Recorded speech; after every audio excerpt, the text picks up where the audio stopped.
안녕하세요. 저는 영동군 농업기술센터 친환경 농업을 담당하고 있는 장유지라고 합니다. 오늘은 농산물 우수관리 제도인 GAP 제도에 대해서 여러분과 알아가는 시간을 가지도록 하겠습니다. 여러분, 유튜브 영상을 시청하시기 전에 한 가지 꼭 알려드리고 싶은 것이 있습니다. 오늘 이 유튜브 영상을 다 보신다고 해서 GAP 교육이 따로 인정이 되진 않습니다. 만약 혹시나 GAP 교육 인정이 필요하신 분들은 보시는 화면과 같이 GAP 사이버 교육이 진행되고 있습니다. 나라배움터라는 사이트에 들어가셔서 회원가입을 거치시고 그 다음에 GAP 이해라는 수강을 신청해 주시면 됩니다. 혹시 GAP라고 하시면 뭐가 가장 먼저 생각나시나요? 혹시 이런 옷 브랜드 보신 적 있으신가요? 갭이라는 옷 브랜드가 먼저 생각이 나실 수도 있는데요. GAP는 주로 마트에서 농산물을 볼 때 인증 마크에서 한 번쯤은 보셨을 수도 있다고 생각합니다. 보시는 사진과 같이 깻잎 앞에 포장지에 보면 GAP라고 이렇게 인증 마크가 붙여져 있는데요. 해당 사진은 소비자들에게 질 좋고 안전한 농산물을 공급하기 위해서 GAP 농산물이라는 코너를 새롭게 단장한 모습입니다. 해당 사진에서는 롯데마트에서 지금 시행하고 있는데요. 한 11개 정도 되는 지점에서 지금 진행을 하고 있습니다. 그렇다면 GAP란 무엇일까요? GAP는 농산물 우수 관리 제도로서 Good Agricultural Practices라는 약자로 농업 환경을 보전하고 생산, 수확 및 관리 및 유통 각 단계에서 농산물에 잔류할 수 있는 농약, 중금속, 유해생물 등의 유해 요소를 기준치 이내로 적절하게 관리하여 농산물의 안정성을 확보한다라는 농산물 품질관리법 제6조에 따라서 내린 정의입니다. 전 세계적으로 식품 사고에 대한 거는 정말 끊이지 않고 있는데요.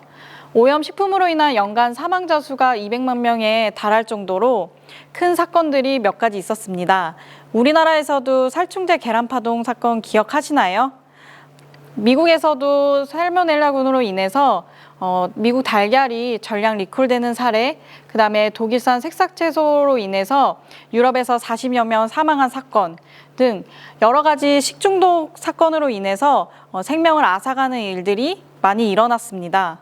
우리나라에서도 올해 여름 참 안타까운 사건이 있었습니다. 안산 어린이집 식중독 사건인데요. 해당 간식을 먹은 아이들이 집단 식중독 감염을 일으켰고 14명의 의심 환자와 그다음에 5명 정도가 투석 치료를 한다는 안타까운 사건이 있었습니다. 살모넬라균이 원인이었던 걸로 밝혀졌고 그다음에 이로 인해서 신장에 평생 동안 치료를 해야 할 수도 있다는 그런 안타까운 사건이 있었습니다. 그렇다면 국내 식품 안전 사고의 발생 현황에 대해서 알아볼 텐데요. 유해 미생물이 78.3%를 차지하였고 그중에서도 특히 병연성 대장균이 20%나 차지할 정도로 많은 문제가 되고 있습니다. 그렇다면 병원성 대장균 20.7%의 원인 식품들이 뭐가 있을까요? 김치, 채소류, 육류, 김밥 등 복합 조리식품 등이 다양한 식품으로 인해서 그렇게 식품 안전 사고가 꾸준히 발생하고 있습니다. 이전의 것들을 보면 이렇게 전 세계적으로 계속 식품에 관련된 사고가 일어나면서 소비자들은 좀 불안해지기 시작했습니다. 그래서 보시는 바와 같이 소비자 요구에 대한 이렇게 투표를 한번 해봤는데요. 안전에 대한 욕구가 건강, 영양, 조리 어떤 것보다도 59%나 차지할 정도로 반복되는 식품 사고에 대해서 소비자의 관심이 월등히 안전성에 대해서 늘어나고 있습니다. 또한 소비자들은 가장 중요하게 생각하는 것이 생산 단계에서 사전 예방을 할 수 있다는 것에서 가장 높게 측정이 되었는데요. 예전에는 내 배만 부르면 되지라는 시대였는데 요즘은 양보다는 질을 선택하는 웰빙 시대로 접어들면서 이렇게 소비자들의 관심도도 점점 늘고 있습니다. 그렇다면 다양한 식품 안전 사고가 발생을 계속 지속적으로 하게 된다면 우리에게 어떠한 영향을 미치는지에 대해서 잠깐 확인을 해보자면요. 일단 제일 중요한 건 국민의 불안감을 확산할 수 있다는 거와 그 다음에 국가 대외 신뢰도가 하락할 수 있다는 거. 우리 농수산물을 외부로 수출도 하고 수입도 하기 때문에 식품에 문제가 생기면 국가의 신뢰성이 하락된다는 게 가장 큰 문제가 될 수 있겠죠. 그다음에 해당 사건이 일어나면 관련 산업이 위축이 될 수 있으며 그다음에 그로 인해서 사회 경제적 손실이 따른다는 점이 가장 큰 문제가 됩니다. 그렇다면 안전한 농산물이란 과연 무엇일까요? 화학적, 물리적 및 생물학적 위해 요소가 없거나 있어도 정부가 정한 기준치 이하로 관리되어 식중독이 일어나지 않는 농식품을 해당합니다. GAP에서 가장 여러 번 들으시고 좀 중요한 개념 중에 하나가 위해 요소라는 개념인데요. GAP 이해 요소는 크게 세 가지로 나눌 수 있습니다. 우리가 GAP 인증을 받으시다 보면 위해 요소라는 말을 굉장히 많이 들으실 텐데요. 일단 첫 번째로 생물학적, 그다음 두 번째로 화학적, 세 번째로 물리적이 있습니다. 생물학적에 해당되는 거는 세균, 곰팡이, 바이러스 등이 있고 주로 눈에 보이지 않는 것들입니다.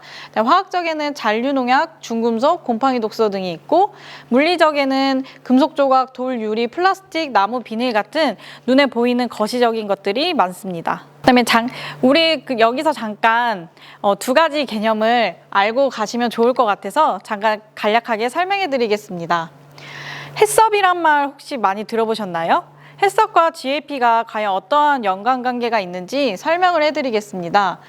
식품의 원재료 생산에서부터 최종 소비자가 섭취하기 전까지 각 단계에서 생물학적, 화학적, 물리적 위해 요소가 해당 식품에 혼입되거나 오염되는 것을 방지하기 위한 위생관리 시스템이 해썹입니다. 어디서 GAP 개념을 봤을 때 많이 겹치는 부분이 있죠. 위해 요소라는 개념과 그다음에 사전 방지하기 위한 위생관리 시스템이라는 것들이 비슷하다는 걸 알 수 있으실 텐데요. 해썹이랑 GAP는 둘 다 식품안전관리 제도이고 그다음에 해썹은 가공식품, 축산물, 수산물이 해당되고 GAP는 농산물이 해당됩니다.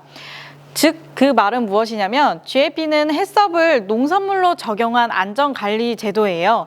그러니까 둘의 개념이 같다고 보시면 되고 적용되는 품목만 다르다고 보시면 되는데요.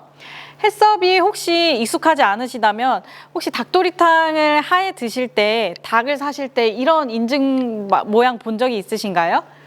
또한 달걀에서도 많이 볼 수 있는데요. 이러한 해썹은 가공식품, 그 다음에 축산물, 수산물에만 해당이 되고 GAP는 농산물에만 해당이 된다는 거 기억하시면 될 것 같습니다. GAP의 가장 큰 특징이자 장점 하나에 대해서 설명을 해드리겠습니다. 농산물 이력 추적 관리인데요. 농산물의 안전성 등의 문제가 발생할 경우 해당 농산물을 추적하여 원인을 규명하고 필요한 조치를 할 수 있도록 농산물을 생산 단계부터 판매 단계까지 각 단계별로 정보를 기록 관리하는 것을 얘기합니다.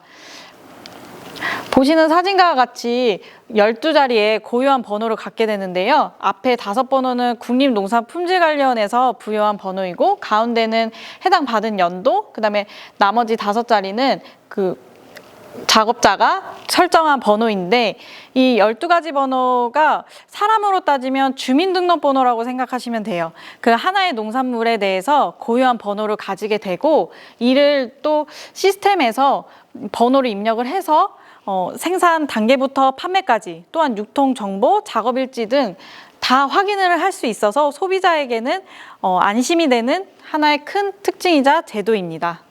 짧은 시간 동안 끝까지 시청해 주셔서 감사합니다. 하지만 여기서 끝이 아닙니다. 다음 시간에는 GAP의 제도 도입 배경과 그다음에 인증 절차에 대해서 한번 알아가는 시간을 가지도록 하겠습니다. 감사합니다.